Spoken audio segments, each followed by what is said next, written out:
నిరుపేద వృద్ధులకు సంక్షేమ ఫలాలు అందేలా ప్రభుత్వం అన్ని చర్యలు తీసుకోవాలని doctor A Rajendra Prasad Bharati trust managing trustee అన్నారు. బుధవారం ప్రపంచ వృద్ధుల దినోత్సవాన్ని పురస్కరించుకుని నగరంలోని 20 వృద్ధులను ఆ సంస్థ ఘనంగా సత్కరించింది. కార్యక్రమంలో trust coordinator M Sivakumar, organiser Sravan, Ramesh, Sailaja తదితరులు పాల్గొన్నారు. తొలుత నగరంలోని కాకతీయ మెడికల్ కళాశాల ప్రధాన ద్వారం ముందు ప్రాంతంలో చర్మకార వృత్తిని నిర్వహించుకునే చంద్రగిరి రామనాథాన్ని doctor A Rajendra Prasad Bharati trust సభ్యులు శాలువతో సత్కరించారు. కొంత మొత్తంలో నగదును అందజేశారు.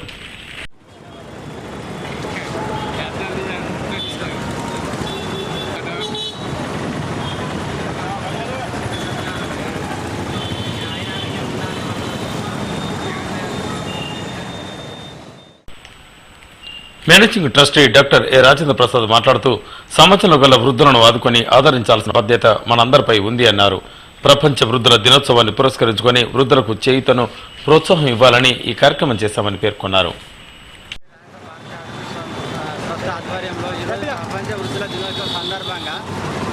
వృద్ధులను చేయుతనివ్వాలి, వారిని ప్రోత్సహించాలనే ఉద్దేశంతో సంస్థ ద్వారా సన్మానం చేయాలని ఇక్కడ వీరిని సన్మానించడం జరిగింది.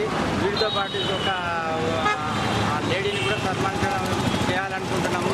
ఇప్పుడు త్వరలో చేస్తున్నాము, ఇప్పుడే చేయడానికి పోతున్నాము. తర్వాత ఈ వృద్ధులకు వారి వారి తల్లిదండ్రులు, వాళ్ళ పిల్లలు, వాళ్ళందరూ చేయుతనిచ్చి వాళ్ళను వృద్ధులుగా దాన్ని భావం చూడకుండా మంచిగా చూసి వాళ్ళను కూడా చేయుతనిచ్చి వాళ్ళను కూడా మంచిగా చూసుకునే వాళ్ళ ఇంట్లో పిల్లలు